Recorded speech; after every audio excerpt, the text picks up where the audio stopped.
नमस्कार, मैं दुर्गेंद्र चौहान। मंथन में आज हम बात करेंगे आरक्षण पर रार, वैक्सीन वाला वार। आरक्षण को लेकर तनातनी खत्म होने का नाम नहीं ले रही है। चुनाव में वार पलटवार का दौर रोज देखने को मिल रहा है। प्रधानमंत्री नरेंद्र मोदी के बयान के बाद यह वार पलटवार शुरू हुआ। पीएम ने तेलंगाना में कहा था कि जब तक मैं जिंदा हूं, मुसलमानों को धर्म के आधार पर आरक्षण नहीं देने दूंगा। इसके बाद से एक तरीके से हंगामा मचा हुआ है। मोदी ने कहा कि कांग्रेस पार्टी ने शुरुआत में आरक्षण, जो शुरुआत से ही संविधान का बार बार अपमान किया, और पीएम ने यह भी याद दिलाया कि कैसे इंदिरा गांधी ने देश में आपातकाल लगाया। तो बात आरक्षण की, दलितों, शोषितों, पीड़ितों के अपमान की और इंदिरा गांधी के आपातकाल की। लाखों लोगों को जेल में डाला, ये भी उन्होंने कहा। प्रधानमंत्री ने उसी पद चिन्हों पर, इंदिरा जी के पद चिन्हों पर कांग्रेस पार्टी चल रही है। वही कांग्रेस पार्टी ने कमर कसते हुए बीजेपी और संघ पर निशाना साधा। और इस बीच उत्तर प्रदेश में जो चुनावी प्रचार है, वार पलटवार है, उसमें उसको एक नया टोन दिया है उत्तर प्रदेश के पूर्व मुख्यमंत्री अखिलेश यादव ने। वो मैनपुरी में अपनी पत्नी और समाजवादी पार्टी इंडिया गठबंधन की प्रत्याशी डिंपल यादव के लिए चुनाव प्रचार कर रहे थे। उत्तर प्रदेश के जसवंत नगर, जो मैनपुरी लोकसभा क्षेत्र में आता है, वहाँ एक जनसभा को संबोधित करते हुए उन्होंने वैक्सीन के मुद्दे को भी चुनाव में उतार दिया। अखिलेश यादव ने कहा कि मैंने वैक्सीन नहीं लगवाई थी, आपको पता है ना, सच सामने आ गया। उन्होंने चुटकी भी ली और बड़े सवाल भी खड़े किए। मंथन में आज इसी पर हम बात करेंगे।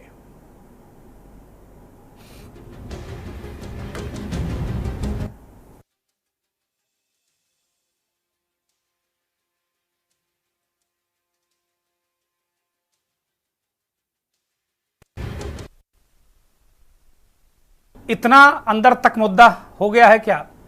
क्योंकि आज आरक्षण को लेकर उत्तर प्रदेश के समाज कल्याण मंत्री, आरक्षित वर्ग से आने वाले, दलित वर्ग से आने वाले असीम अरुण, जो पूर्व आईपीएस अधिकारी हैं, उनको दिल्ली बुलाकर एक दिल्ली के भाजपा मुख्यालय में एक प्रेस कॉन्फ्रेंस कराई गई, या उन्होंने की, और उसमें ये बताया गया कि कांग्रेस पार्टी ने कितनी बार संविधान बदला, कितनी बार संविधान को चोट पहुंचाई। फिर जयराम रमेश ने कहा कि मोदी जी झूठ बोल रहे हैं देश को। इस प्रेस कॉन्फ्रेंस के बाद कांग्रेस के वरिष्ठ नेता जयराम रमेश की प्रेस कॉन्फ्रेंस भी दिल्ली में हुई, कांग्रेस मुख्यालय में, और उन्होंने कहा कि नरेंद्र मोदी झूठ फैला रहे हैं अंबेडकर और कांग्रेस के रिश्तों के बारे में। और जयराम रमेश ने अंबेडकर के वे बयान, वे बातें, वे कोड एक अंग्रेजी पुस्तक के माध्यम को जो तर्जुमा करके उन्होंने बताया, जिसमें उन्होंने कांग्रेस पार्टी के निर्णयों की, नीतियों की भूरी भूरी प्रशंसा भी की थी। प्रधानमंत्री के बयान पलटवार, वार पलटवार और आरक्षण के बीच बहुत सारे नेता और खासतौर बीजेपी के दलित नेता अब इस बात की सफाई दे रहे हैं कि आरक्षण खत्म होने वाला नहीं है। गुमराह कर रही है कांग्रेस और इंडिया वाला गठबंधन। इन सब के आरक्षण और संविधान खत्म करने के आरोपों प्रत्यारोपों के बीच देश की राष्ट्रपति महामहिम द्रौपदी मुर्मू अयोध्या पहुंची रामलला के दर्शन करने। शाम को उनकी तस्वीरें भगवान की आरती करते हुए मीडिया में बहुत प्रमुखता से दिखाई गई। विपक्ष को इसमें भी राजनीति दिख रही है, विपक्ष इसमें भी राजनीति देखने लगा है। मैं इससे कतई सहमत नहीं हूं। राष्ट्रपति और जो संवैधानिक पद हैं उनको राजनीति से दूर रखा जाना चाहिए, लेकिन विपक्ष इसमें राजनीति देख रहा है। विपक्ष सवाल उठा रहा है इस यात्रा को लेकर। लेकिन भाई, कोई भी रामलला के दर्शन कर सकता है, कभी भी कर सकता है, इसको किसी मुद्दे से नहीं जोड़ना चाहिए। लेकिन विपक्ष है, चुनाव है, कुछ भी कहीं भी कुछ कह सकते हैं, लेकिन इसको एक राजनीतिक तरीके से भी लोग देख रहे हैं, क्योंकि जो कुछ घटता है वो बताना हमारी मजबूरी है और जरूरी भी है। तो एक रिपोर्ट के जरिए आपको समझाते हैं कि आरक्षण पर जो रार है, वो वैक्सीन पर जो प्रहार या वैक्सीन वाला जो वार है, वो किस तरीके से इस चुनाव में चल रहा है। ये दो बड़े मुद्दों पर रिपोर्ट देखिए। आरक्षण एक ऐसा मुद्दा जो कभी भी खत्म नहीं होता। जैसे ही चुनाव होते हैं, विषय आरक्षण रफ्तार पकड़ लेता है। कभी जातिगत जनगणना को लेकर के तो कभी एससी, एसटी, ओबीसी और अल्पसंख्यकों के अधिकारों को लेकर के आरक्षण कहीं न कहीं आ ही जाता है। अब दो मुद्दे जो बेहद सुर्खियां बटोर रहे हैं, पहला आरक्षण का और दूसरा वैक्सीन का। वैक्सीनेशन जो आरक्षण से बेहद अलग टॉपिक है और आपको भी लग रहा होगा, लेकिन जब कोई बात भाषणों में एक बार नहीं बल्कि कई बार इस्तेमाल की जाती है तो फिर राजनीतिक गलियों में पूरा विपक्षी खेमा राशन पानी के साथ सत्ता पक्ष पर हावी हो जाता है। बात यहाँ पर कोविशील्ड वैक्सीन की कर रहे हैं। वैक्सीन से हार्ट अटैक होने की जो बात सामने आई, उसके बाद सभी दलों ने पीएम को घेरना शुरू कर दिया। अखिलेश यादव ने इस पर अपनी प्रतिक्रिया देते हुए क्या कहा है, सुन लेते हैं। ये लोग हमें और आपको सबको वैक्सीन लगवा रहे थे और जबरदस्ती वैक्सीन लगवा रहे थे। हमें लगता बहुत कम लोग होंगे जो हमारे जैसा फैसला लिए होंगे कि वैक्सीन नहीं लगवाएंगे। हमारे जैसे कम ही बचे होंगे, तो डॉक्टर ने मना की होगी तो एक तो हमने नहीं लगवाई। अब तो बात खुल गई ना, और सोचिए कंपनी को क्या कहना पड़ गया। कंपनी ने खुद हाई कोर्ट में कहा कि हाँ, इस वैक्सीन के बाद लोगों का हार्ट अटैक या हार्ट संबंधी बीमारियां बढ़ी हैं। अब सोचिए जिनके घर में सर्टिफिकेट होंगे, जो वैक्सीन के सर्टिफिकेट आप लोगों ने रखे हुए हैं, उसको देख करके आप वोट किसको डालोगे? आप बताओ। अब बात आरक्षण की कर लेते हैं। तेलंगाना में प्रधानमंत्री नरेंद्र मोदी ने जैसे ही एससी, एसटी, ओबीसी के आरक्षण को धर्म के आधार पर मुस्लिम वर्ग को न देने की बात कही तो इस पर पूरे मामले ने तूल पकड़ लिया और संविधान को बदलने और संशोधन करने की बात होने लगी। यूपी से राज्य मंत्री असीम अरुण ने क्या कहा, सुनिए। एक नवीनतम उदाहरण, कांग्रेस को ऐसा मौका नहीं मिलने वाला क्योंकि सब इस खेल को समझ चुके हैं। कश्मीर से धारा 370 को जब हटाया गया, अनुच्छेद 370 को हटाया गया, इसका एक बहुत सुखद परिणाम हुआ कि आरक्षण जो लागू नहीं हो रहा था कश्मीर में 370 के वजह से, वो आज वहां पे लागू हुआ है। कांग्रेस ने फिर एक बात कही है कि हम 370 को वापस लेकर के आएंगे। इसका मतलब कश्मीर में जो अनुसूचित जाति जनजाति के बहनों भाइयों को न्याय मिलना शुरू हुआ है, उस पर वापस जाने वाले हैं, आरक्षण को समाप्त करने की व्यवस्था करने वाले हैं। ऐसा कांग्रेस ने अपने आप कहा है धारा 370 को खत्म करके। आदरणीय अमित शाह जी ने, आदरणीय प्रधानमंत्री जी ने इस बात को भी जोर दिया, और जो एक वीडियो काट पीट के आपने चलता हुआ देखा होगा, दक्षिण के राज्यों ने, कर्नाटक ने, अविभाजित आंध्र प्रदेश ने ऐसी कुछ असंवैधानिक परिवर्तन करने की कोशिश की है, जिसमें कि जो अनुसूचित जाति जनजाति और ओबीसी का आरक्षण था, उसमें से कुछ अंश निकाल के मुस्लिम समाज को देने की कोशिश की। पीएम के तल्ख अंदाज के बयान में सीधा सीधा कांग्रेस पर हमला था। इस पर कांग्रेस ने बिना विलंब किए चुनावी पिच पर बैटिंग करते हुए बीजेपी पर ही सवाल खड़े कर दिए। जयराम रमेश जो कि कांग्रेस महासचिव हैं, इनको भी सुन लेते हैं।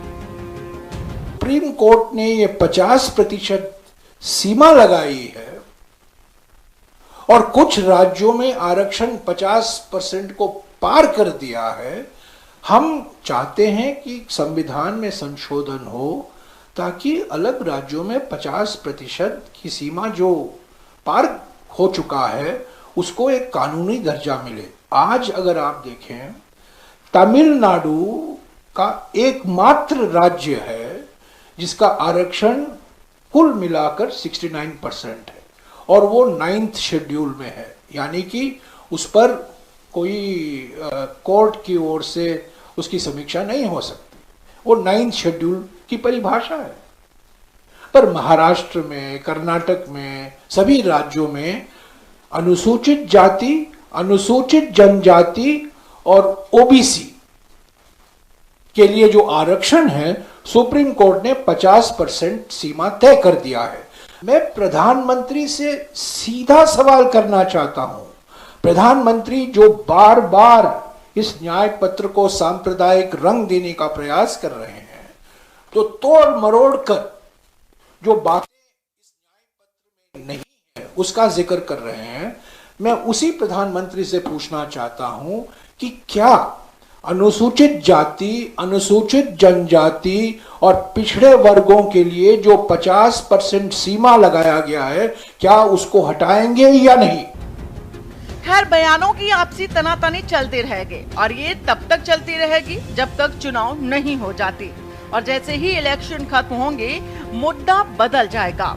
इसे जीत का एजेंडा कहें या फिर बेवजह करार, या सिर्फ किसी तरह से अपना उल्लू सीधा करने का तरीका। सवाल तो ये है कि जिस कुर्सी के लिए बेशुमार तख्ता पलट किए जा रहे हैं, आखिर वो कुर्सी किसकी है?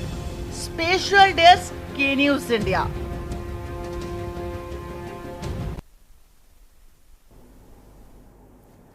कुल मिलाकर ये मसला क्या है?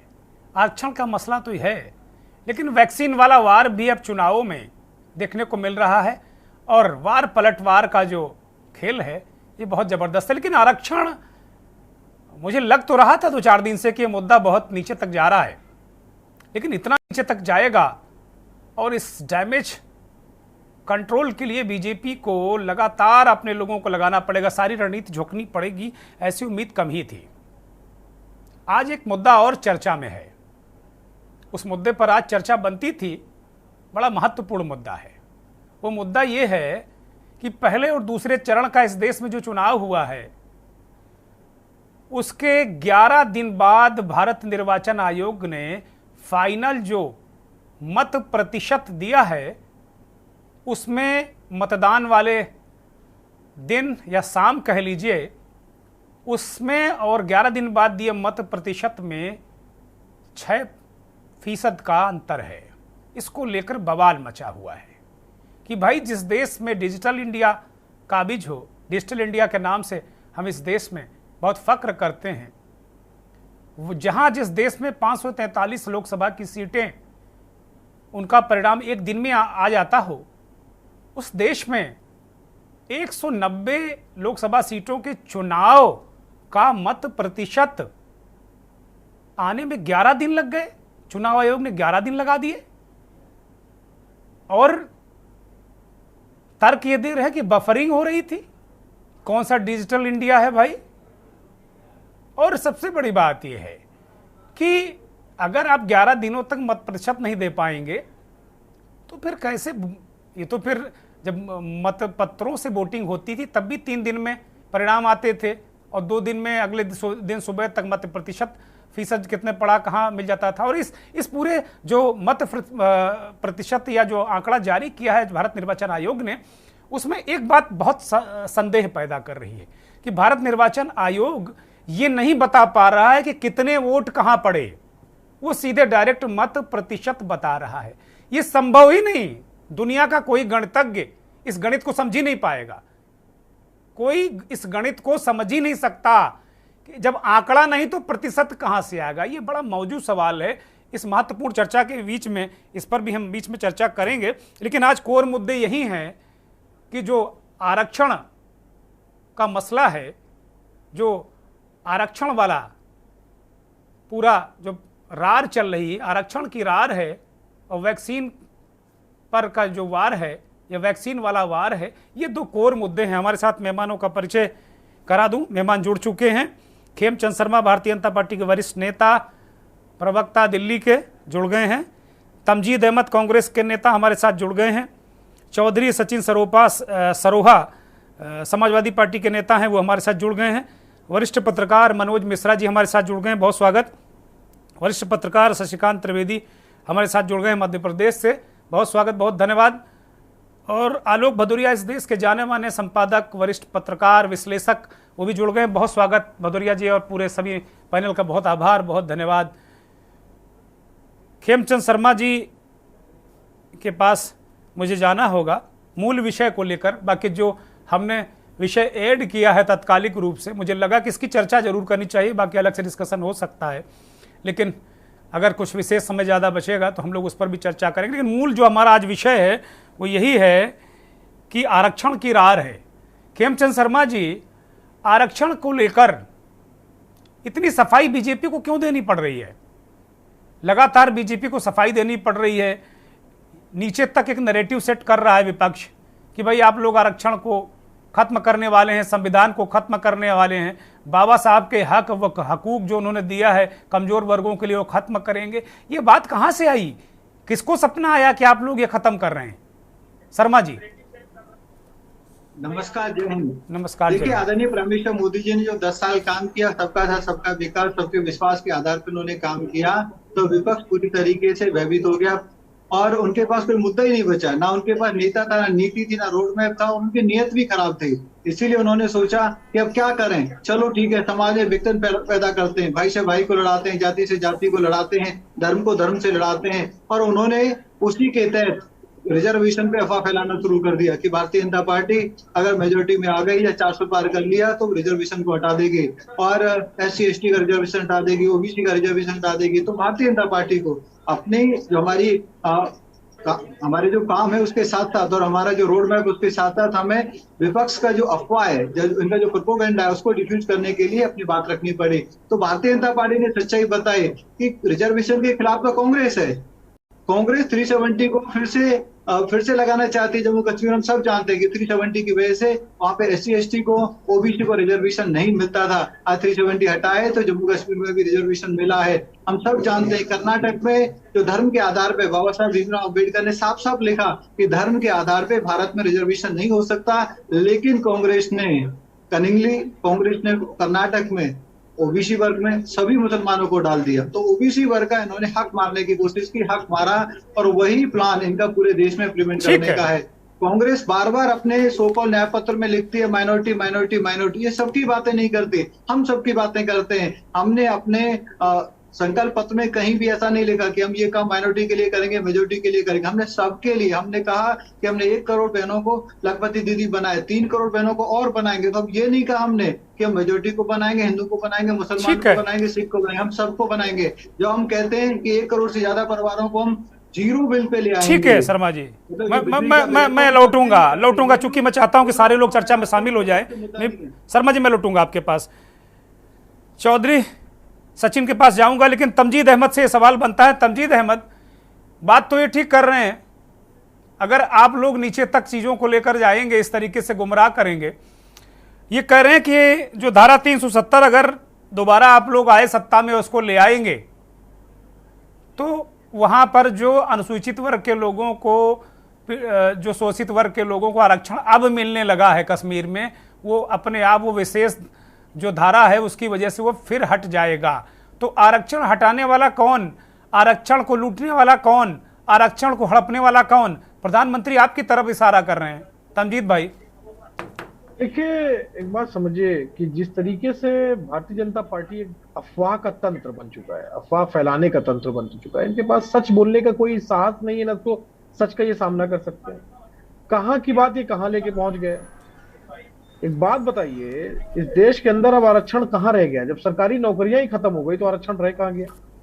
69,000 शिक्षक भर्ती घोटाला जो इन्होंने किया था, उसमें इन्होंने माना, इनकी सरकार ने, कि जो 69,000 शिक्षक भर्ती थे उसमें OBC की हकमारी की गई है। आज तक वो हक उनको नहीं मिला हुआ है, बल्कि अलबत्ता जब OBC वर्ग के लोग इको गार्डन में जाके धरना प्रदर्शन करते हैं तो उनको लाठियां बजाई जाती है उनके ऊपर। ये क्या बात कर रहे हैं समझ रहे हैं बैठ के? फिर इनके नेता हेगड़े और लल्लू सिंह जी खुद बयान देते हैं कि भैया अगर 400 सीट दे देंगे तो संविधान की हत्या कर देंगे, बाबा साहब के लिखे गए संविधान को खत्म करने का एकमात्र रास्ता है 400 सीट दीजिए। शंका तब पैदा होती है कि सबसे बड़ी बात तो ये होती है कि जब ऐसे नेताओं पे भारतीय जनता पार्टी कोई कार्रवाई भी नहीं करती है, उनको बाकायदा बयान भी जारी करते हैं। तमजीद भाई, गृह मंत्री कह चुके हैं कि हम नहीं खत्म करेंगे, 2 बार हम बहुमत में आए हैं। प्रधानमंत्री कह रहे हैं जो आरक्षण खत्म करेगा मैं उसके खिलाफ खड़ा होऊंगा। फिर कौन से लल्लू सिंह ये क्या बेचते हैं? नहीं, उन पे कार्रवाई की क्या की? चलिए खिलाफ है तो लल्लू सिंह जी के ऊपर कार्रवाई करके दिखला दे, हेगड़े के ऊपर कार्रवाई कर देना। ये ऐसे बयान भाई, चुनाव में प्रत्याशियों की जरूरत है, आपकी पार्टी से प्रत्याशी वो ले रहे हैं और आपका तो अपनी प्रत्याशी हटा दें, वो क्या बात कर रहे हो आप लोग? प्रधानमंत्री जी की बात पे लोगों को भरोसा है तो उन्होंने तो 2014 में 2 करोड़ रोजगार देने का वादा किया, लाख रुपए देने का वादा किया था, नहीं दिया। किसानों की आय दुगनी करने को कहा था, नहीं किया। किसानों के MSP देने का वादा किया था, नहीं किया। आप आरक्षण पे रहो, आज आरक्षण पे रहो तमजीद भाई, आज आरक्षण पे रहो। क्या आरक्षण क्या तमजीद भाई, क्या आरक्षण आपके लिए बड़ा अहम मुद्दा है? जो आरक्षण आपके लिए इतना अहम मुद्दा है जो आप बीजेपी करे झूठ फैला रहे हो? देखिए, आरक्षण तो एक ऐसी चीज है कि उसको कोई खत्म ही नहीं कर सकता है। अब लिखे गए संविधान की अगर ये कितना भी कोशिश करें, आज से नहीं है, पिछले 30-40 साल से कोशिश कर रहे हैं कि बाबा साहब के लिखे गए संविधान को खत्म कर दिया जाए, उसकी हत्या कर दी जाए। अब तो इन्होंने खुल के बोलना शुरू कर अरे आप जब मान रहे हो कि कोई खत्म नहीं कर सकता तो पब्लिक को ये क्यों बता रहे हो कि बीजेपी खत्म कर देगी? समझिए, एक बात समझिए। हाँ। देखिए, मुझे आपकी रिटर्न वॉइस नहीं मिल रही है साफ, इस वजह से मुझे आपका सवाल नहीं सुनाई पड़ रहा। लेकिन एक बात समझिए, भारतीय जनता पार्टी लगातार इस देश के संविधान और उसकी संस्थाओं के साथ छेड़छाड़ कर रही है। अभी आपने बहुत अच्छा मुद्दा उठाया, मैं आपके बधाई भी देता हूं कि चुनाव आयोग 11 दिन बाद डाटा दे रहा है कि 6% वोट बढ़ गया।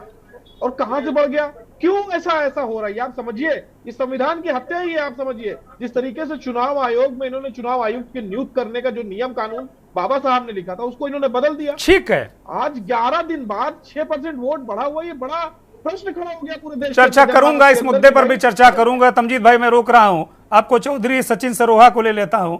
चौधरी साहब, ये आरक्षण का मुद्दा, आपके नेता भी उत्तर प्रदेश की हर सभा में कह रहे हैं कि संविधान खत्म कर देंगे, आपका हक मार देंगे, आरक्षण छीन लेंगे। ये सब पूरा इंडिया गठबंधन तय करके ये पूरा झूठ फैला रहा है क्या? नहीं, इसमें झूठ कहाँ है, इसमें झूठ कहाँ है?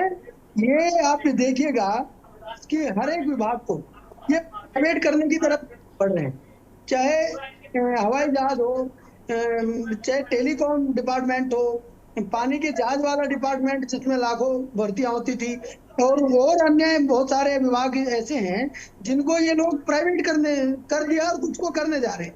तो जब विभाग प्राइवेट हो जाएंगे तो क्या आप मानते हैं कि वहां आरक्षण की व्यवस्था लागू होगी? वहां आरक्षण मिलेगा किसी को? नहीं मिलेगा। तो निश्चित रूप से ये प्री प्लान है इनका कि ये धीरे धीरे इन नीतियों के माध्यम से आरक्षण को खत्म करने की ओर है।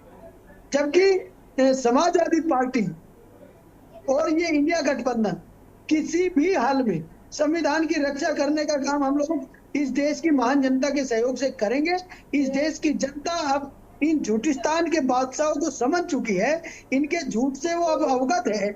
इन लोगों ने 10 साल तक किस तरीके से झूठ पे झूठ बोल के गुमराह करने का काम किया, लेकिन काट की हांडी बार बार नहीं चढ़ती। ठीक है, अब इनकी ठीक है। मैं भदौरिया जी को चर्चा में शामिल करता हूं। आलोक भदौरिया जी, ये मैं लगातार देख रहा हूं, हम लोग इस पर एक बार पहले भी चर्चा कर चुके हैं, लेकिन आज मुझे लगा कि फिर इस पर चर्चा करनी चाहिए, क्योंकि आज मैं जयराम रमेश को सुन रहा था, वो उन बातों को का जिक्र कर रहे थे कि प्रधानमंत्री सभाओं में झूठ बोल रहे हैं कि कांग्रेस ने अंबेडकर का किस तरह अपमान किया।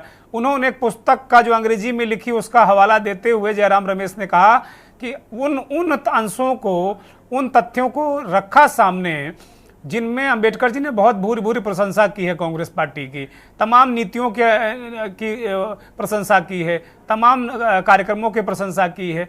लेकिन ये आरक्षण को लेकर एक अजीब तरीके का ये माहौल बन गया है चुनाव के बीच में, और एक जंग छिड़ी हुई है आलोक जी। और लगातार बीजेपी के लोग सामने आकर, उत्तर प्रदेश के मंत्री को दिल्ली बुलाकर प्रेस कॉन्फ्रेंस कराई जाती है, बहुत सारे विजुअल आपने अभी देखे, उनको भी लोग इस तरीके से जोड़ रहे हैं। तो क्या आरक्षण दिक्कत पैदा कर रहा है क्या सत्ताधारी दल के लिए? धन्यवाद दुर्गेन जी। जी, आपने जो विषय उठाया बहुत अच्छा उठाया, और सबसे बड़ा, मैं उनकी बात से ज्यादा सबसे पर जाने से पहले मैं उसमें जाना चाहूंगा, चुनाव आयोग की कार्य प्रणाली पर आपकी जो टिप्पणी मुझे बेहद अच्छी लगी, साफ टिप्पणी थी। क्योंकि उस चुनाव आयोग का क्या करें जो चुनाव आयोग 10 दिन तक अपनी गिनती नहीं कर पाता, उसको 10 दिन तक ये नहीं पता चलता कि किस कॉन्स्टिट्यूंसी में, लोकसभा कॉन्स्टिट्यूंसी में कितने वोट पड़े। तो ऐसे चुनाव आयोग से अगर सीटें तो फिर 400 क्या 500 भी आ सकती हैं। और आपको मालूम है कि वोटों का जो गणित होता है, हार जीत का, संसदीय लोकतंत्र की सबसे खूबी ये है कि एक वोट से भी हार जीत का अंतर होता है। और अभी जो थोड़े से वोट जो प्रतिशत घटे हैं या बढ़े हैं, जो भी है, क्योंकि हमारे पास अगर एक पार्लियामेंट्री कॉन्स्टिट्यूंसी का अगर रिकॉर्ड नहीं है, तो आपको क्या कोई सपना देखा था जो आपने परसेंटेज निकाल दिया? या कि ये कौन सा चिराग है जिससे आपने जलाया और अलादीन ने आपको बता दिया कि इतने परसेंटेज है? क्या आपको ये नहीं लगता कि जो ये रिप्रेजेंटेटिव जो एक्ट है इसका आप मजाक बना रहे हैं? पहला, सबसे इंपॉर्टेंट ये कि मजाक बना रहे हैं। अब सवाल आता है दूसरा, यहीं पे आपके दूसरे सवालों के जवाब की नींव रखी जाती है। जब चुनाव आयोग जब मजाक बनाने निकल जाता है परंपराओं का, तो ऐसी स्थिति में आपके प्रधानमंत्री मोदी जी भी इससे बचे हुए नहीं हैं। ये मैं इसलिए कह रहा हूं क्योंकि वो तमाम बातें कहते हैं और उसकी जो साख है, उसकी जो विश्वसनीयता है, उसका जो इकबाल है, वो घटता चला जा रहा है, निरंतर घटता चला जा रहा है। तीसरी बात, आपने जो एक आरक्षण वाली जो बात की है, आरक्षण वाली बात बहुत प्रमुख है क्योंकि इन्हीं के लोगों ने ही कहा था कि 400 सीटें चाहिए और 400 सीटें क्यों चाहिए। आप मेरे को ये बताइए, जब 303 सीटें लाकर आप धारा 370 आप हटा सकते हैं, 54A हटा सकते हैं, आप नोटबंदी कर सकते हैं, सब कुछ तो कर सकते हैं। नोटबंदी में तो 303 भी नहीं थी आपसे, आपने वो भी काम कर लिया। और जहां तक संविधान में बदलाव की बात है, तो संविधान में बदलाव के लिए आपको राज्य विधानसभाओं के भी उसकी संस्तुति लेनी पड़ती है। वहां भी आपके पास एक अच्छा खासा एक आंकड़ा है वो कि आपको 9 से ज्यादा आपको विधानसभाओं से वो लेनी पड़ेगी, तो वो आप ले भी सकते हैं। तो ऐसी स्थिति में 400 का आंकड़ा क्या है? अब यही बात समझ में आती है कि 400 का आंकड़ा क्यों है बहुत महत्वपूर्ण। इसी देश में 22 जनवरी को देखा गया कि इस देश में लोग सनातनी हैं, बड़े सब धर्म कर्म वाले लोग रहते हैं। 140 करोड़ में से हिंदी पट्टी में बहुत ज्यादा सब धर्म कर्म को मानते हैं, और धर्म कर्म की जो सबसे ऊंची कुर्सी में बैठे हुए हैं 4 शंकराचार्य, उनका क्या हुआ 22 जनवरी को? ये पूरे देश ने देखा। तो ये भी बहुत महत्वपूर्ण है। संसद का अगर उद्घाटन होता है तो संसद के उद्घाटन में संविधान में क्या लिखा गया? नंबर 1 पे कौन है? राष्ट्रपति। क्या राष्ट्रपति वहां दिखाई दी? नहीं दिखाई दी। तो आपका जो एक इकबाल है ना, इकबाल खत्म हो रहा था। और तीसरी बात सबसे प्रमुख, आप जो ये चुनिंदा चैनल को इंटरव्यू क्यों दे रहे हैं? आपको तो एक माना जाता है पूरे भारत में 140 करोड़ पूरा गोदी मीडिया, पूरी भारतीय जनता पार्टी की, यहां तक कि विपक्ष भी मानता है कि प्रधानमंत्री सबसे अच्छे ओरेटर है। अगर सबसे अच्छे ओरेटर हैं तो आप अपनी बात, जैसे मान लीजिए आप विपक्ष में कह रहे हैं कि विपक्ष संविधान के बारे में गलत जानकारी दे रहा है कि आरक्षण खत्म नहीं होगा, ये नहीं, हमने मान लिया ये विपक्ष गलत जानकारी दे रहा है, तो क्यों ना एक खुली प्रेस कॉन्फ्रेंस हो जाए? तो खुली प्रेस कॉन्फ्रेंस में आप बताइए। ये तो हमने केवल एक चुनावी जुमला के लिए, चुनावी रैलियों में कह रहे हैं, वो चुनावी रैलियों में कह रहे हैं आलोक जी, प्रधानमंत्री जी बता रहे हैं। देखिए, और अब तो बीजेपी के लोग, आलोक जी थोड़ा सा इंटरप्ट करूंगा, माफ कीजिएगा। आज तो जो उत्तर प्रदेश के समाज कल्याण मंत्री असीम अरुण ने कहा कि इंदिरा गांधी ने इस देश में सबसे ज्यादा संविधान में संशोधन किया, बदलाव किया, तो संविधान बदलने वाला कौन, कांग्रेस या बीजेपी? देखिए, आपके सवाल का जवाब यह है कि जो भारत का जो संविधान है उस संविधान में संशोधन की व्यवस्था है और संविधान संशोधन होते रहते हैं। इस देश का सबसे बड़ा जो संविधान संशोधन हुआ वो राजीव गांधी के जमाने में हुआ था, जिस समय पंचायती राज संस्थान का अधिनियम जो संशोधन जो पास हुआ था। तो ये तो किसी भी लोकतंत्र के, किसी भी जीवंत लोकतंत्र के लिए, वाइब्रेंट लोकतंत्र के लिए ये बड़ा जरूरी है कि वो सड़ा गला न रहे और वक्त के हिसाब से अपने में बदलाव करता रहे। उसमें बात गलत नहीं है, बिल्कुल भी गलत नहीं है, और होता आ रहा है। आप याद करिए वो 64वां संविधान संशोधन था पंचायती राज का, जिससे देश में राजनीति की तासीर बदल रही थी। तो ये होना कोई बुरी बात नहीं है, लेकिन सवाल है कि आरक्षण के बारे में आपके नेताओं के अलग अलग रवैये आते आ रहे हैं, सामने आते आ रहे हैं। अब याद करिए, आप मोहन भागवत जी का पुराना बयान नहीं भूल सकते जो बिहार वाले चुनाव के दौरान में दिया था आरक्षण को लेते हुए। नहीं, अब आलोक जी भागवत जी ने अपना बयान, नया बयान दिया जो कल हमने सुनाया था, वो एक नया बयान उन्होंने दे दिया कि भाई हम तो चाहते हैं कि जब तक जिसको जरूरत है तब तक उस वर्ग को आरक्षण मिलना चाहिए। तो मुझे लगता है मीडिया को, पत्रकारों को भागवत जी के नए बयान पर चर्चा करनी चाहिए। मैं एक ब्रेक पर जा रहा हूं, ब्रेक के बाद भी ये महत्वपूर्ण विषय है और इस पर चर्चा जारी रहेगी।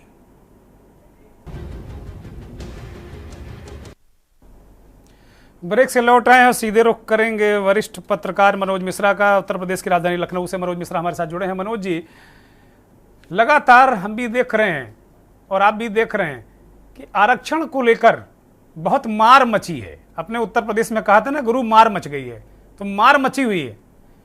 आप देखो कि उत्तर प्रदेश के मंत्री जी, समाज कल्याण मंत्री, दिल्ली के बीजेपी मुख्यालय में प्रेस कॉन्फ्रेंस आज कर रहे थे।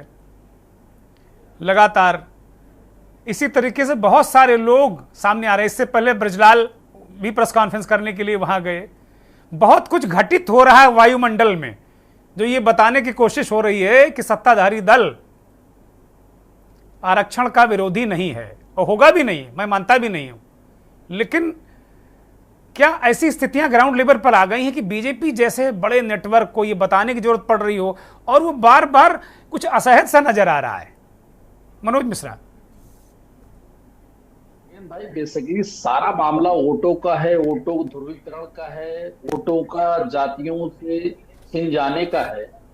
बड़ी अजीब सी बात है, हर 10 वर्ष पर कोई भी सरकार होती है, मैं राज्य में देश में किसी भी पार्टी की सरकार हो, सभी इस बात को नंबर बढ़ चढ़ के बात करते हैं कि साहब हम रिजर्वेशन नहीं खत्म होने देंगे, ना किसी को खत्म करने देंगे। और हर 10 वर्ष पर इसका एक्सटेंशन बड़े बहुत ही प्यार से, मधुर से हो जाता है, किसी को कोई जानकारी नहीं होती, तो कोई बहस नहीं होती। अब चूंकि इसी रिजर्वेशन के जरिए मामला उठा, कहां से मामला उठा? 400 पार के नारे से बात आई संविधान खत्म करने की जी। बात आई साहब संविधान खत्म होगा तो उसका असर किस जरिए में पड़ेगा? उस पर असर पड़ेगा साहब आरक्षण खत्म होगा और वो संवैधानिक संस्थाएं खत्म की जाएंगी। ये कहीं ना कहीं पक्ष विपक्ष ध्रुवीकरण की राजनीति में उनके जो अपने कब्जे वाले वोट हैं बाहर नहीं चले जाएं, जिनके ये वोट हुआ करते थे परंपरागत, रिजर्वेशन की बात कर रहा हूं, वो उन पर वापिस चले आए, खासकर उत्तर प्रदेश और बिहार। दुर्गेश भाई, हम आपके चैनल पे पहले भी इस पर कई बार हम कर चुके हैं चर्चा कि मंडल कमंडल का सबसे ज्यादा अगर असर कहीं रहा तो उत्तर प्रदेश बिहार में रहा, उसका फिर थोड़ा बहुत मध्य प्रदेश छत्तीसगढ़ बाकी देश राज्यों में भी रहा। लेकिन देखिए सरकारें कितनी बार आएंगी, कितनी बार गई, लगातार आती जाती रही। लेकिन 2014 का मैंडेट, 2017 का मैंडेट, उत्तर प्रदेश में नजरिए से बात करूं, 2022 की सरकार रिपीट होती है, तो उन जातियों को, उन ओबीसी और एससी वर्गों को जितने भी, अब आप देखिए बीच में जो एक मुद्दा आता था, चाहे वो गुजरात की बात कर लें या फिर 370 अनुच्छेद के खत्म करने की बात होगी, तो साहब कौन किसको बढ़ा, किसको लाभ हुआ, इससे किसको लाभ होगा और हम बढ़ चढ़ के आपको रिजर्वेशन देंगे, ये बातें सभी मंच से चिल्ला चिल्ला कर रैलियों में करते हैं, उसमें कोई पार्टी छूटी नहीं हुई। लेकिन कि मैं बात कर लूं जातीय ओबीसी के नेता या मंडल के में निकल करके बिहार में लालू प्रसाद यादव, तो उत्तर प्रदेश में स्वर्गीय मुलायम सिंह आते हैं, और भारतीय जनता पार्टी भी उसी राम को लेकर के, राम मंदिर के निर्माण को लेकर के। तो अब हो क्या रहा ना कि जैसे जैसे देखिए पहले चढ़ के आज आपने जो विषय उठाया दुर्गेश भाई, मैं आपको बधाई देना चाहूंगा। हम कोविशील्ड की बात करें, हम रिजर्वेशन की बात करें, हम संविधान की बात करें या हम आरक्षण की बात करें, कोविशील्ड मतलब चूंकि मैं सबसे ज्यादा फ्रिक्वेंटली फ्लायर हूं, तो मुझे वो दिन याद है कि बिना कोविशील्ड सर्टिफिकेट के हम फ्लाइट नहीं पकड़ सकते थे, कहीं किसी संवैधानिक जगह जा नहीं सकते थे, एंट्री बंद होती थी जी। और अगर वो बनाने वाली कंपनी ये कहती कि साहब इसके खून के तबके जमते और हार्ट अटैक की रेशियो बढ़ रहे हैं, बड़ी शर्मनाक बात है, बहुत दुर्भाग्य की बात है। जिस कोविड की बीमारी को खत्म करने के दावा लगा करके बड़ी बड़ी फोटोएं, आज भी अगर आप देखेंगे कोविशील्ड की सर्टिफिकेट मैंने निकाला प्रिंट आउट, तो देख सकते हैं कि फोटो किसकी लगी, कितनी जिम्मेदारी से, क्या लोग ये जिम्मेदारी ले गए क्या? मुद्दे के बाद मैं आपको जवाब देता हूं जिस पर आपका सवाल था कि रिजर्वेशन को लेकर के बड़ी भ्रांतियां हैं, सभी सबको reservation out of the way जाने की बात कर रहे हैं। लेकिन वही एक पहलू और भी है दुर्गेश भाई, क्या उत्तर प्रदेश हो, क्या अन्य राज्य हो, मैक्सिमम अब वो मैन पावर सप्लाई वाली एजेंसियां हर जगह काम कर रही हैं। भाई रिजर्वेशन तो चलिए जिंदा तब होगा, आप लोगों को अधिकार तब देंगे जब आप उस अधिकार को पे चलेंगे। अगर एक्सटेंशन और देखिए एक पहले बात हुआ करती थी हमारे आपके परिवार में, साहब अगर किसी की सरकारी नौकरी लग गई तो उसकी 3 पीढ़ियां इसलिए निश्चित हो जाती थी क्योंकि ये रिटायर होंगे तो दादा होंगे, दादा की पेंशन में पोता पढ़ने जाएगा, पेंशन का मामला खत्म है। लगातार जो सरकार में रहता है वो देता नहीं, जो विपक्ष होता है वो पेंशन दिलाने की बात करता है। यही स्थिति रिजर्वेशन को लेके। अरे आप अगर सरकार में आपको सब कुछ करना, आप क्यों नहीं बिल लेके आते हैं? और रही बात बिल को लेकर के, बिल के लिए 272, जैसा भी हमारे पूर्व में जो भी मतलब बात कर रहे थे, मैं उनकी बात बिल्कुल ठीक थी। भाई 400 पार का आंकड़ा सरकार बनाने के लिए नहीं, सरकार का आंकड़ा 272 का है। अब ऑलरेडी आप अपने गठबंधन साथ 320 में है, अधिकतर राज्यों में आपकी सरकारें हैं। लेकिन फिर मैं कहूंगा ये चुनाव है, हम आप 1 जून के बाद और 4 जून के बाद ये बातें, ये सारी चीजें क्या पक्ष, क्या विपक्ष, क्या इंडिया, क्या एनडीए, बहुत कुछ बोलते हुए ठीक है। और फिर कूड़ेदान में डालते हुए नजर आएंगे, फिर अगले चुनाव में उसको उठाकर देखते हुए आएंगे, क्योंकि बाकी दिन जो बचता है उसमें हम क्यों नहीं करते इस पर चर्चा। ठीक बात है, ठीक बात है, जी। ठीक बात है। मैं मनोज जी लौटूंगा आपके पास। शशिकांत त्रिवेदी को चर्चा में शामिल कर लेता हूं, काफी देर से जुड़े हुए हैं, वरिष्ठ पत्रकार हैं। शशिकांत जी, मनोज जी ने और आलोक जी ने इस चर्चा को एक अलग तरीके का आयाम दिया है। बीच में चूंकि बड़ा चुनाव आयोग का विषय भी है, तो कल से ये विषय, लेकिन बहुत कम लोगों ने इसको उठाया है, इसलिए बहुत छन छन कर लोगों तक पहुंचा है। तो कुल मिला के बस छन्नी लग गई, उसमें बहुत लोगों तक नहीं पहुंचा, लेकिन कम लोगों ने उठाया। आज हम भी उसका एक पार्ट छोटा सा उठा पा रहे हैं, लेकिन वादा करते हैं कल जरूर इस विषय को उठाएंगे, अभी से कह दे रहे हैं। मसला कुल मिलाकर आरक्षण का है।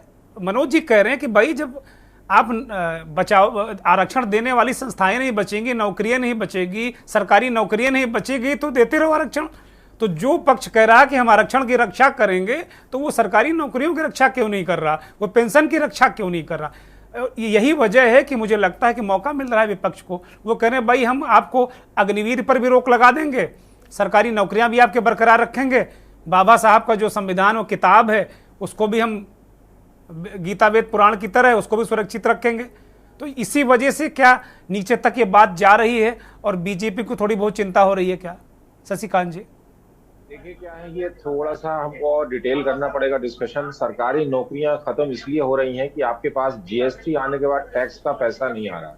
आपका खर्चा 45-55 लाख करोड़ तक टच कर रहा है और कमाई आपको 30-35 लाख करोड़ है। तो जो शॉर्टफॉल आ रहा है वो आप बाजार से लोन लेते हैं, बॉन्ड के थ्रू या दूसरे उससे, वो आपके पास लो रेट पर है, तो वो स्ट्रेस बैंक्स के ऊपर आ रहा है। बैंक्स के पास कैश है मगर लेने वाला कोई नहीं है। तो सरकार एक ऐसे विशेष सर्कल में फंस गई है कि उससे बाहर आ नहीं सकती है। इस पे लंबी चर्चा करनी पड़ेगी, क्योंकि मैं फाइनेंस रिपोर्ट करता रहा हूं तो मुझे उनके फिगर टॉप शीट मिल जाती है, वो कुछ और कहती है, आंकड़ा कुछ और कहता है। तो अब तो हमने आंकड़ों पर विश्वास करना बंद कर दिया है। नंबर 2 बात आती है आरक्षण की। आरक्षण में बहुत मोटी बात है, बहुत ही साधारण सा विषय है, उसे कॉम्प्लिकेट बना दिया गया है। आर्टिकल 14 ये कहता है कि किसी भी क्लास को, शब्द है क्लास, कोई भी हो, मैं और आप मान लीजिए 2 लोग हैं, वो एक क्लास में डिफाइन हो गए, स्टेट ने डिफाइन कर दिया है, तो उनको आप इक्वल ट्रीटमेंट देंगे। मतलब उनका अगर कहीं रिप्रेजेंटेशन नहीं है, social, educational, economical, political, promotion, तो उस पर एक प्रोविजन बना करके दुर्गेश जी को और शशिकांत जी की क्लास को रिजर्वेशन दिया जाएगा। कितना % होगा, that the state government has to decide. That is article 16 says. Reservation का मोटा मोटा ये है, उसमें कोई बार नहीं है कि मुसलमान नहीं आएगा, कि क्रिश्चियन नहीं आएगा, कि दुर्गेश नहीं आएंगे, कि मनोज मिश्रा नहीं आएंगे, कि शशिकांत नहीं, ऐसा कहीं नहीं लिखा हुआ है। वो कह रहा है जो कोई भी रिप्रेजेंट नहीं हो रहा उसका डेटा देना पड़ेगा आपको, वो डेटा आप दे दीजिए तो आप बिल्कुल रिजर्वेशन दे सकते हैं। और ये 335 जो आर्टिकल है वो छूट देता है राज्य सरकार को भी और केंद्र सरकार को भी, ऐसा प्रोविजन कर दे। तो आपको पहले ये तीनों आर्टिकल में बदलाव करने पड़ेंगे, तब जाकर के आप कहीं बार लगा सकते हैं। ऐसे बार लगेगा नहीं, इतना आसान नहीं है। इस देश में अभी भी सिस्टम काम कर रहा है, सेना है, पुलिस है, पत्रकार है, संविधान है, सुप्रीम कोर्ट है, सब है।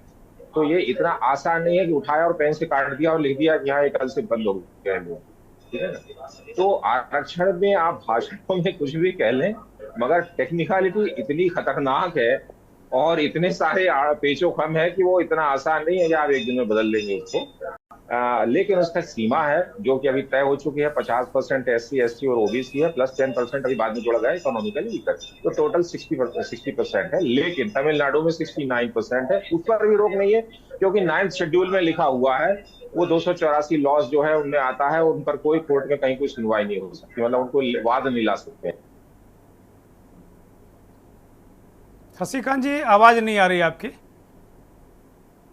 चेंज नहीं कर सकते। बहुत मैं आऊंगा, शर्मा जी आऊंगा आपके पास जी। तो एक बात तो ये हो गई। दूसरा प्रश्न है भाषणों का। तो चुनाव है, चुनाव में आपको एक दूसरे पर आरोप लगाने होते हैं, तो क्या लगाएं।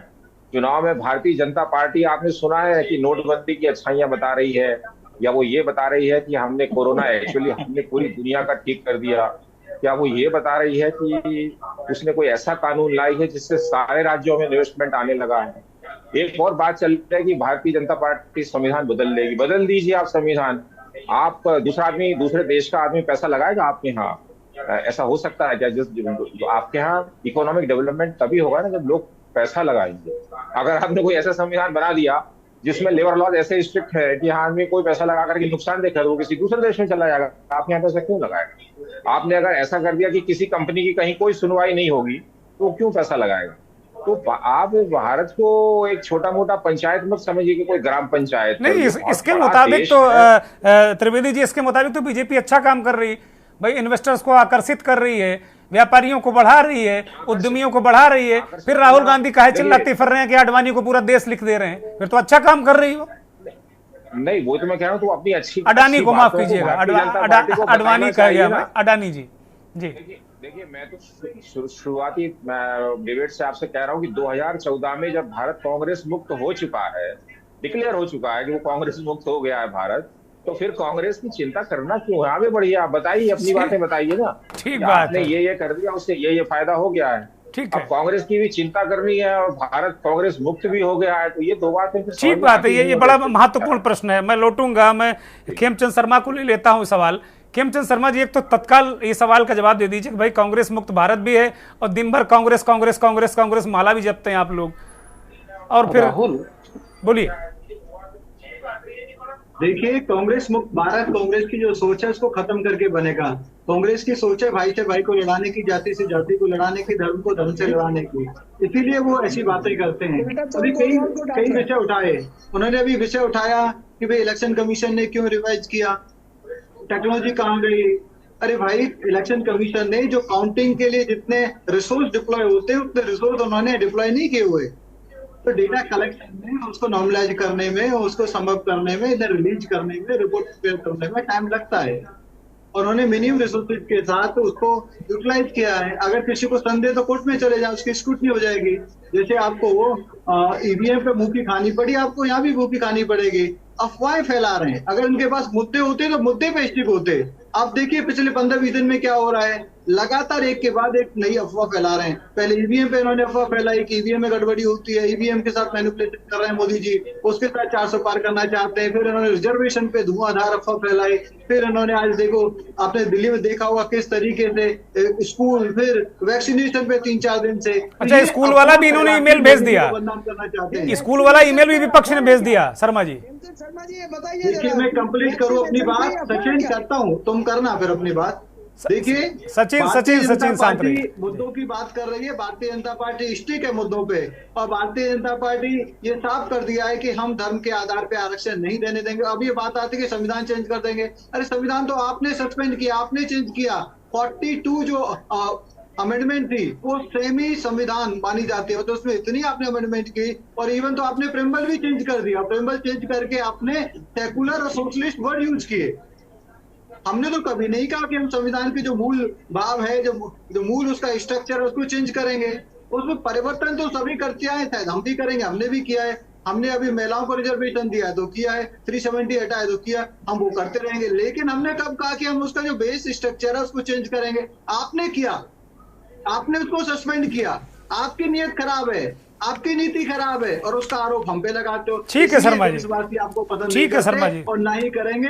मोदी जी को 400 पार कराएंगे, क्योंकि मोदी जी को ताकत मिलती है तो वो देश को आगे बढ़ाते हैं, गरीबों को एम्पावर करते हैं, महिलाओं को एम्पावर करते हैं, युवाओं को एम्पावर करते हैं, किसानों को एम्पावर करते हैं। जब कांग्रेस को ताकत मिलती है तो देश को बांटते हैं, परिवार को एम्पावर करते हैं। परिवार की वो जिस तरीके से डिक्टेटरशिप श्रीमती इंदिरा गांधी जी ने चलाई, जिस तरीके से गांधी परिवार लगातार एक ही परिवार डोमिनेटेड तरीके से पॉलिटिक्स में छाया रहा, तो ये परिवार को समृद्ध करते हैं। और आदरणीय प्राइम मिनिस्टर मोदी जी 140। ठीक है Sharma ji, okay, thank you.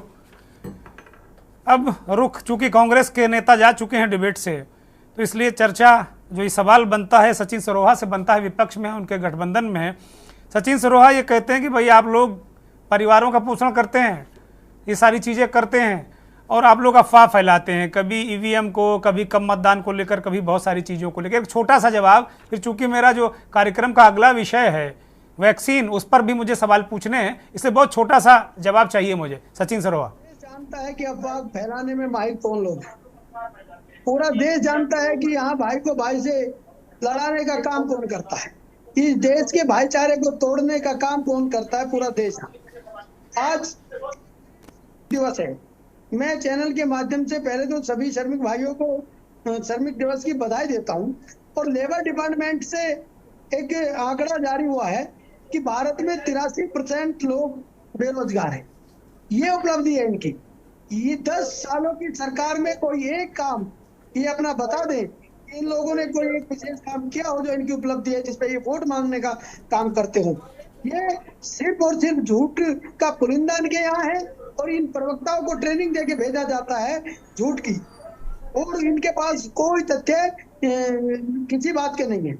अभी जैसे बताया गया कि 11 दिन के बाद भी निर्वाचन आयोग के पास आंकड़े नहीं है कि फर्स्ट और सेकंड फेज में जो मतदान हुआ कितने % हुआ। आखिर पूरी संवैधानिक संस्थाओं पर कब्जा करके ये लोग साबित क्या करना चाहते हैं?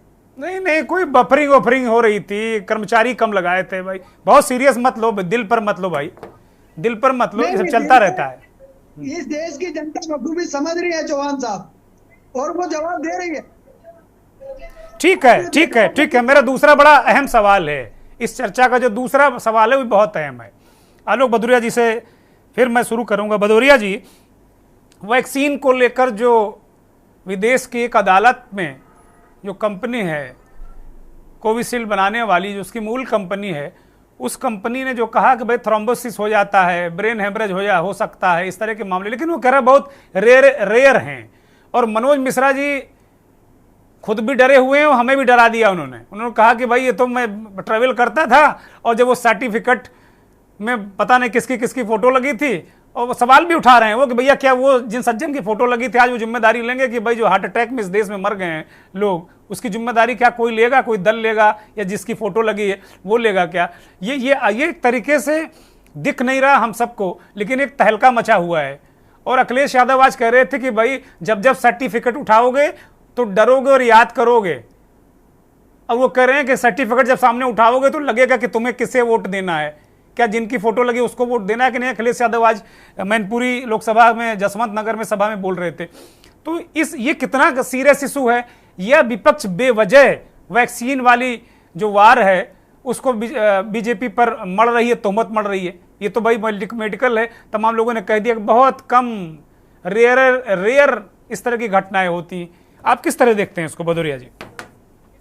देखिए, विज्ञान कुछ है तो आप ये मान करके चलिए कि उसमें कोई ना कोई साइड इफेक्ट होता है, इससे इनकार नहीं किया जा सकता किसी भी आविष्कार में, किसी भी खोज में।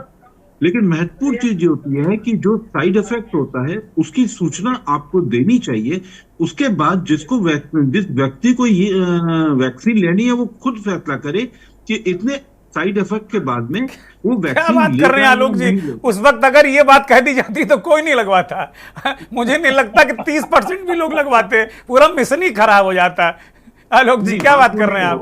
जी नहीं मानता कि नेशन खराब हो जाता, क्योंकि हमारे यहाँ देश में जिस तरीके की आबादी है, जो डेंसिटी जो पर स्क्वायर मीटर के जो निकल करके आती है वो भारत में ज्यादा है, और स्पेशली अगर वो शहरी इलाके में अगर देखा जाए तो सबसे ज्यादा है। और अगर आप कोरोना का अगर आप असर पे भी अगर स्टडी करना चाहेंगे तो उसमें भी आपको पता चलेगा आंकड़ों में कि मौतों की संख्या सबसे ज्यादा शहरों में हुई थी।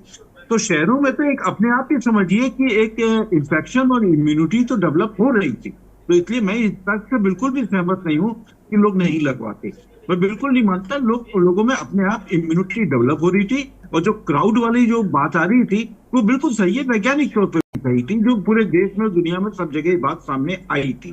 पहले दूसरी बात ये कि जानकारी देनी चाहिए। और तीसरा जो हमारे आपके जो पैनलिस्ट ने कहा, मैं तो लाजवाब हो गया उनके तर्क से। उस बारे में बड़ी छोटी सी है कि एक बार विज्ञापन के समय में ये बात आ रही थी कि जो भाई ब्रांड को एंडोर्स करते हैं उनको भी जिम्मेदारी लेनी चाहिए। ये बात तो अपने देश में भी हो रही है इस पर कि भाई जो अमिताभ बच्चन है, शाहरुख खान है, या जो भी है, गुटखा से लेकर जो भी अपने विज्ञापन करते हैं तो वो अपने सोच समझ के करें, और उसकी जिम्मेदारी उनके ऊपर बनती है। विज्ञापन जगत में ये बहस चल चुकी है अच्छे से। तो ये तो एक लाइटर नोट में है कि जिम्मेदारी लेनी चाहिए।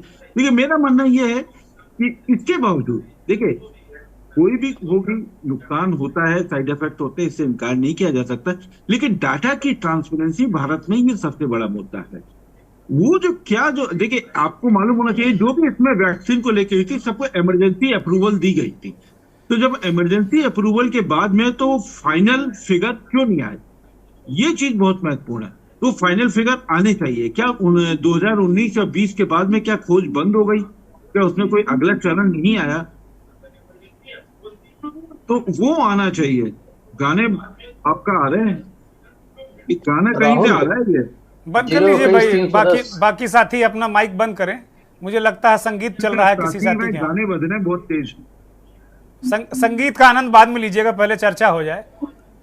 हाँ, मेरे ख्याल से बाकी लोग म्यूट कर दें तो ज्यादा अच्छा रहेगा। जी जी, यही होता ही है, लेकिन पता नहीं क्या। जी बोलिए। लेकिन बंद ही नहीं हो रहा। खैर कोई बात नहीं। तो महत्वपूर्ण यह है कि आपको बताया जाना चाहिए, जागरूक किया जाना चाहिए। और मेडिकल में एक ऐसा होता है दुर्गेश, आप तो क्राइम के बहुत दिग्गज हैं, अगर आपने तो अस्पतालों में भी बहुत खाट छानी है, बहुत नियंत्रण किया है, देखा है। अगर कोई ऑपरेशन भी होता है तो उससे पहले भी वो डॉक्टर उसको उसमें एक कॉलम होता है कि पेशेंट को बताया गया है, पेशेंट को बताया गया है, पेशेंट को जानकारी दी गई है। तो ये है मेडिकल खोज की बुनियाद। इस बुनियाद का पालन नहीं किया गया, ये ज्यादा महत्वपूर्ण है। और फिर दूसरी बात, जो चंदा आया ना, वो चंदा भी गले से नहीं उतरा इस सब घटनाओं के आने के बाद। हाँ, मुझे लगता है विपक्ष को सबसे ज्यादा एतराज है चंदे पर एतराज है। खेमचंद जी बोल लीजिए, खेमचंद जी बोल लीजिए, बोल लीजिए, फिर मैं शशिकांत जी के पास जाऊंगा। मेरे पास अब वक्त केवल 2 मिनट का है। खेमचंद जी 20 सेकंड। उनके बोलने से पहले मैं उनके एक सवाल का जवाब देना चाहता हूं। खेमचंद जी हाँ बोलिए।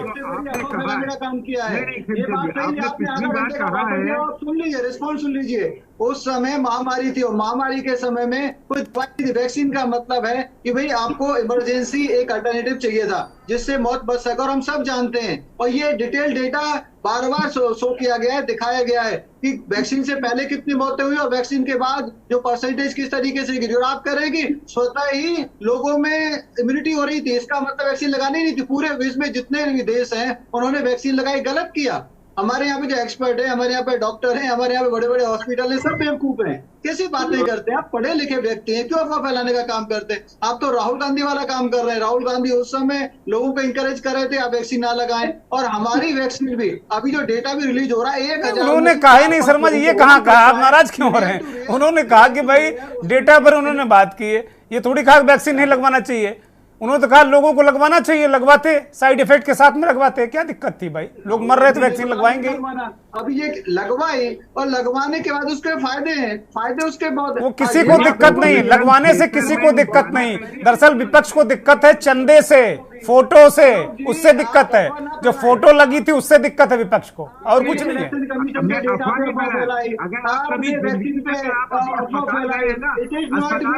कभी भी जिंदगी में गए हैं तो आपने ये सुना होगा, वहां पर कॉलम भरवाया जाता है, आप अपनी मर्जी से, आप अपनी जिम्मेदारी से कर रहे हैं। उसमें बताया गया है, सब कुछ बताया गया, हर एक मरीज को बताया गया ये वैक्सीन है और वैक्सीन है। भदौरिया जी ने खुद लगवाई है। शर्मा जी कहाँ चक्कर में पड़े हुए हैं? इन्होंने खुद लगवाई है, हमने खुद लगवाई। मनोज मिश्रा खुद सर्टिफिकेट लिए घूम रहे हैं। शशिकांत जी के पास जा रहा हूं मैं। शशिकांत जी, मेरे पास वक्त नहीं है। भदौरिया जी माफी के साथ मैं आपको रोक रहा हूं। शर्मा जी आपको भी। शशिकांत जी प्लीज। सबको बताया गया, सबको डॉक्टर एंगेज कर रहे ठीक थे, है, सबको डॉक्टर साइन भी करा रहे थे। ठीक और है, आपने वैक्सीन यदि लगवाई है तो आपको ही बताया गया होगा ये वैक्सीन है, ये दवाई नहीं, मेडिसिन नहीं है। और वैक्सीन क्या करेगी? आपको इम्यून करेगी, आपको प्रोटेक्ट करेगी और लोगों को लाखों लोगों। ठीक है, ये तो सबको पता है शर्मा जी। इस पर कोई बहुत हमको आपको बहुत सारी चीजें बता जा चुकी हैं। शशिकांत जी, ये वैक्सीनेशन वाले मसले को कैसे आप देखते हैं? जरा बहुत संक्षिप्त में बताइएगा, मेरे पास अब केवल 20 सेकेंड और है। जी अनम्यूट कर लिए शशिकांत जी। अभी आवाज आ रही है आपको? हाँ बोलिए बोलिए, जल्दी से, बहुत जल्दी से प्लीज। हाँ देखिए, क्या है कि मान लीजिए एक नरम सा पाइप है और उसके अंदर मान लीजिए बहुत तेजी से रेत बह रही है। वो नरम पाइप को छील लेगी अंदर से, और उस नरम पाइप को आप आर्टरी मान लीजिए, तो वो उसमें आर्टरी में घाव हो जाएंगे। उस घाव को भरने के लिए लिवर से प्रोटीन निकलता है जो उसको वहां पर थक्का बना देता है। ये प्रक्रिया में ये शुगर मान लीजिए, रेत को आप शुगर मान लीजिए, तो जो शुगर का जो मरीज होता है उसकी रेट जब ज्यादा बढ़ जाती है शुगर, तो ऐसे घाव हो जाते हैं अंदर, उनके थक्के बनते हैं, जिसके कारण वो थक्के इतने ज्यादा बनते हैं कि फिर उसको खून का बहाव कम हो जाता है और उसको हार्ट अटैक या स्ट्रोक आ जाता है। तो ये काम में सालों लग जाते हैं, इस प्रक्रिया में महीनों से लेकर के सालों लग जाते हैं, वो शुगर का इलाज ही ना करे। वैक्सीन ने ये किया, जो नई फाइंडिंग आई है वो 2 दिन से लेकर के 6 महीने में ये काम कर दिया है, अपनी तरफ से बना दिया है। और वो थक्कों की जो लंबाई है, कल मैं डिस्कशन कर रहा था, कुछ फॉरेन डॉक्टर्स के साथ बैठा हुआ, उनकी बातचीत सुन रहा था, वो 6 इंच से लेकर के 2-2 फीट के थक्के हैं, 2-2 फीट के, मतलब पैरों में पाए गए, और उनका इलाज कोई डॉक्टर नहीं कर सकता है। तो मुझे बहुत तकलीफ है ये सुन करके कि जिन लोगों की डेथ हुई है, जिनको ये पता नहीं था कि इससे ये होगा, अब उसमें कौन शामिल है कौन शामिल नहीं है, किसने क्या किया है, ये डिबेट का विषय है और ये अलग मुद्दा है। लेकिन वैक्सीन वाकई, जैसे जर्मनी में मेरे कुछ दोस्त हैं, उनका कहना है हम वैक्सीन इसलिए नहीं लगवाएंगे क्योंकि इसमें एडजुवेंट जो होता है उसमें एल्यूमिनियम होता है, और एल्यूमिनियम एक ऐसा पदार्थ है जो शरीर में नहीं पाया जाता, और हम इसे बिल्कुल नहीं लगवाएं। जर्मन के लोगों ने एकदम वहां की सरकार को आउटराइटली मना कर दिया कि बहुत लोगों ने वैक्सीन नहीं लगवाई क्योंकि उसके बिना वो लगती नहीं, एल्यूमिनियम एडजुवेंट। तो वो बाद में बहुत प्रॉब्लम क्रिएट करता है एल्यूमिनियम जो उसमें रहता है। तो क्या है कि वैक्सीन को लेकर के जो हमारे यहाँ लोग बस शिक्षित नहीं है, शिक्षित भी हैं तो केयर नहीं करते, अपने जान की परवाह नहीं करते। बहुत सारे लोग, मैंने कई मित्रों को आगाह किया फेसबुक पोस्ट के जरिए कि यार देखो अभी रुक जाओ, दौड़ के मत जाओ, क्योंकि वैक्सीन से इन्फेक्शन नहीं हुआ। लोग इकट्ठे ग्रुप में हो गए, अस्पतालों में जाकर खड़े हो गए, उनको मालूम नहीं था वहां विरुलिटी कितनी ज्यादा है, कितने ज्यादा वायरस फैले हुए हैं, कौन इम्यून है, कौन का सिस्टम, कुछ नहीं पता था किसी को। गए हैं, सुबह वैक्सीन लगी, शाम को मर गए। तो ये नहीं कहा जा सकता कि वैक्सीन लगाने से मर गए। वो क्या है, इतने ज्यादा उन्होंने अपना वायरल लोड ले लिया कि उसका इम्यून सिस्टम उनका काम नहीं कर पाया, उनको अटैक आया, उनको लंग्स में इन्फेक्शन बहुत बुरी तरह हो गया और उनकी डेथ हो गई। तो इट वॉज वेरी अनफॉर्चुनेट, बहुत बुरा दुखद सीन था। अब कौन जिम्मेदार कौन नहीं है, ठीक है, ये आगे क्या तय होगा, we don't know about it. एक मैं आपसे जरा शर्मा जी से मुझे एक थोड़ी सी रिक्वेस्ट कर लेने दीजिए। हम लोग सर चर्चा करते हैं, डिबेट करते हैं, हम लोग पत्रकार लोग हैं, हम अफवाह नहीं फैलाते हैं, वरना ये विषय जो दुर्गेश जी ने उठाया यही अफवाह मान लीजिए आप। आपसे विनम्र निवेदन है, क्षमा मांगता हूँ मैं आपसे। हम लोग कोई भी, हमारे पत्रकार लोग ये अफवाह जैसी बात नहीं करते, हम अपने विचार रखने का मतलब अधिकार है, तो हम अपने विचार रखते हैं। अब आप कहें शशिकांत जी इसके लिए तैयार हो जाइए। हम लोग पिछले बहुत दिनों से तैयार हैं इस बात को लेकर कि आप जिसके मन की बात करेंगे वो आपकी तारीफ करेगा और बाकी दूसरा सर्टिफिकेट देगा। इसमें कोई दल पीछे नहीं है सर्टिफिकेट देने में। अब हम लोग उसको ऐसे माथे पे ऐसे चपका के चलेंगे इन लोगों का सर्टिफिकेट, उसकी आप फिक्र मत करिए। अंतिम टिप्पणी के लिए मनोज मिश्रा के पास जा रहा हूं। मनोज मिश्रा, अंतिम टिप्पणी इस कार्यक्रम की।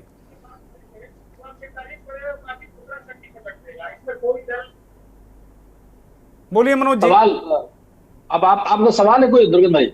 मैं कह रहा हूं अंतिम टिप्पणी इस कार्यक्रम की, जो वैक्सीन वाला था उस विषय पर।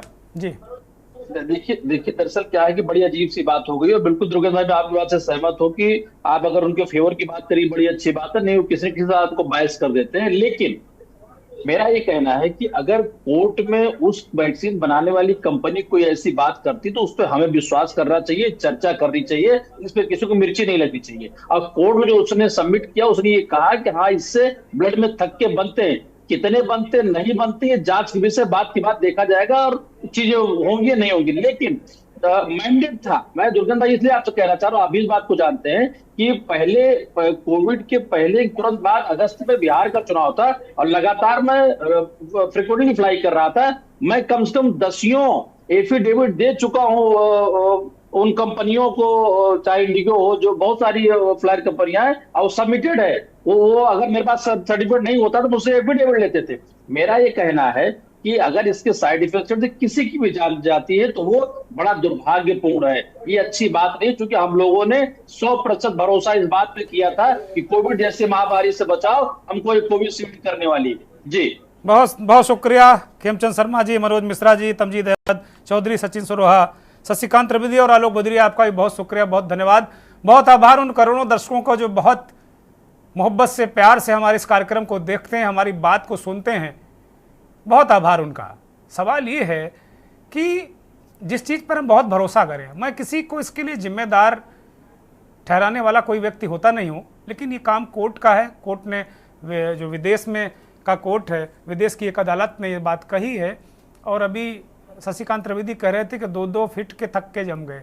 ये बात जब वैक्सीन का शुरुआती प्रयोग चल रहे थे भारत में भी और विदेशों में, तब भी इस तरह की बातें आ रही थी, लोग कह रहे थे। और ऐसा नहीं है, एक ठीक ठाक तादाद है जिन्होंने वैक्सीनेशन नहीं कराया है। तो वैक्सीन पर सवाल नहीं, क्योंकि वो जीने मरने का वक्त था, लेकिन कम से कम जो मुद्दे उठे हैं या जो कोर्ट के सामने वो बातें कहीं, उस पर भी सवाल उठने चाहिए, बात होनी चाहिए, समाधान होना चाहिए। और देश में चाहे आरक्षण का सवाल हो, चाहे वैक्सीन का सवाल हो, चाहे चुनाव आयोग का सवाल हो, अगर सवाल उठते हैं तो ये सारे लोगों को, सारी संस्थाओं को, सारे जिम्मेदार लोगों को देश को जवाब देना चाहिए। बहुत बहुत धन्यवाद। नमस्कार।